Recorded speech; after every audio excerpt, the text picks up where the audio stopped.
அனைவருக்கும் வணக்கம். AC maths மறக்காமல் சப்ஸ்கிரைப் பண்ணுங்கள். 9ஆம் வகுப்பு அளவியல் பார்க்குறோம். பயிற்சி 7.2 கேள்வி 3வது கேள்வி. லைக் பண்ணுங்கள், ஷேர் பண்ணுங்கள், மறக்காமல் சப்ஸ்கிரைப் பண்ணிவிடுங்க. கேள்வி இதுதான். கேள்வி குத்துறோம் பாருங்கள். ஒரு கூடத்தின் அளவு குத்துறாங்க 10 மீட்டர், 9 மீட்டர், 8 மீட்டர்னு. பெயிண்ட் அடித்தாங்கன்னா அந்த பெயிண்ட் காஸ்ட்டு ஸ்கொயர் மீட்டருக்கு 8 ரூபா 50 பைசானில் தரைப்பகுதி தவிர மீதி எல்லாம் பெயிண்ட் அடிக்கிறாங்க. அப்போ பெயிண்ட் காஸ்ட் எவ்வளோன்னு கேட்குறாங்க. எல் தேதிரும், பி 9, எச்சினத்துக்கு நம்மளே, நீளம் 10 மீட்டர், அகலம் 9 மீட்டர், உயரம் 8 மீட்டர் தேதிரும் கொடுத்தது. இது தரைப்பகுதி போட்டு தான் தரைப்பகுதி. இது தரைப்பகுதி. இது வந்து நம்ம மைனஸ் பண்ணிடணும். இது பெயிண்ட் அடிக்க போகிறது கிடையாது. தரைப்பகுதிக்கு வெள்ளை அடிக்கப்படுவது இல்லை, ஆனால் அதன் பரப்பளவு வராது. எனவே அவற்றின் பரப்பு எல்பி தேவையில்லை.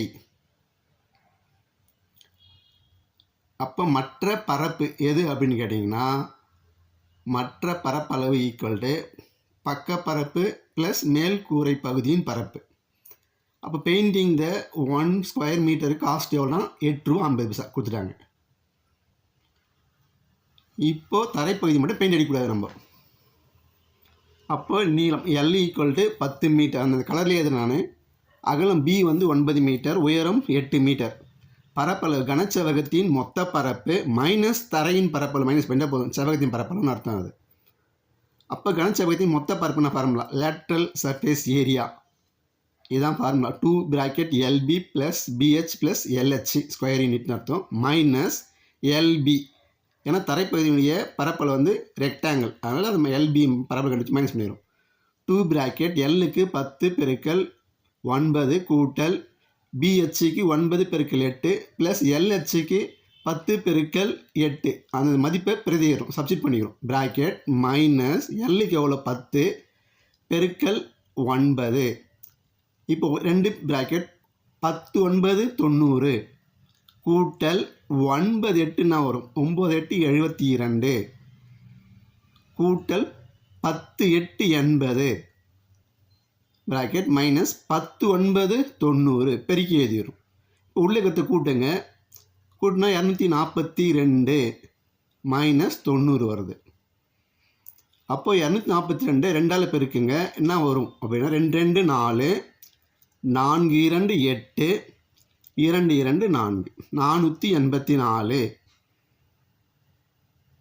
484 மைனஸ் 90 கழிச்சிடும். ப்ளூ கலரில் இருக்கிற 90 கழிக்கணும். ஏன்னா தரைப்பகுதி பரப்பளவு தேவையில்லை நமக்கு, அது பெயிண்ட் அடிக்க போகிறதில்ல. மைனஸ் 90 பண்ணிங்கன்னா ஈக்குவல் டு என்ன வரும் அப்படின்னு நாங்கள் பாருங்கள். 90 மைனஸ் பண்ணுறோம்.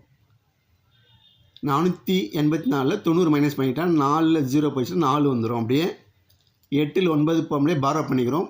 18 ஆகிடும். பேலன்ஸு 3 வந்துடும் அங்கே நமக்கு. அப்போ 18ல் 9 போயிட்டால் 9 வந்துடும். மீதி 3 அப்படியே எழுதிடும். 394 மீட்டர் ஸ்கொயர். இதுதான் மொத்த பரப்பளவு. தரைப்பகுதி தவிர மொத்த பரப்பளவு தான். பெயிண்டிங் த 1 ஸ்கொயர் மீட்டர் வந்து 8 ரூபா 50 பைசா கொடுத்துருக்காங்க. கீவன் கொடுக்கப்பட்டது.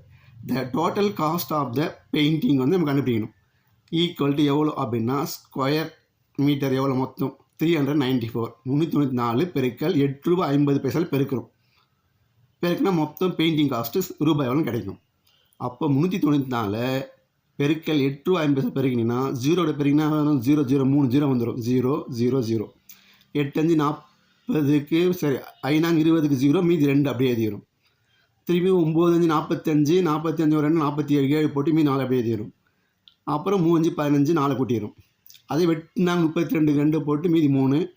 அப்புறம் 9 8 72 72 3 கூட்டிடும் 75. இது பெருக்கி எழுதிடும். அப்படியே எல்லாத்தையும் 8 3 பெருக்கிட்டு கூட்டிடும். இப்போ கூட்டினா பாருங்கள் 0 0 7 2 9 9 5 4 14 4 மீதி 1. இது 3 வந்துடும். இங்கே இதுவும் 3 வந்துடும். புள்ளி வைக்கணும். 2 ஸ்தானத்தில் புள்ளி 5 0 இருக்குது. அதனால் 2 ஸ்தானம் புள்ளி வச்சோம்னா 0 வந்துடும். அப்போ ரூபீஸ் 3349 ரூபா பெயிண்டிங் டோட்டல் காஸ்ட்டு. இந்த வீடியோ உங்களுக்கு புரிஞ்சால் ஷேர் பண்ணுங்கள். நன்றி.